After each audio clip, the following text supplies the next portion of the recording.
These are the Xerox machines that businesses actually use every day.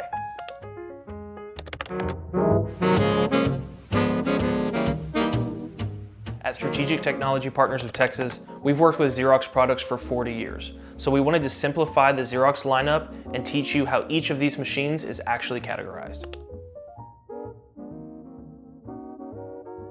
When people think about office copiers or multifunction printers, this is usually the category people are talking about. Xerox office machines are generally split into two categories: A4 systems and then the larger A3 systems.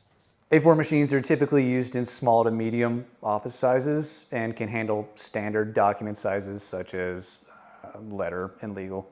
A3 systems are more advanced, larger machines that are capable of printing up to 11 by 17. They also usually support more advanced features like finishers that can staple, hole punch, and do booklet making. There's also a simple trick to understanding Xerox model names. If the model ends in a 0 like the C410, it's usually a print-only device, but this really only applies to A4 printers. They couldn't make it that easy for us. If the model number ends in a 5, like the C415 or C625, it typically means that it's a multifunction device that's able to print, scan, and copy. Another thing businesses should pay attention to is monthly print volume. Black and white office machines can typically handle more pages per month than color options. And larger A3 systems are often designed for bigger work groups that have heavier print demands. Many of these machines also include ConnectKey technology by Xerox, which gives you workflow automation tools, additional apps, and better security features.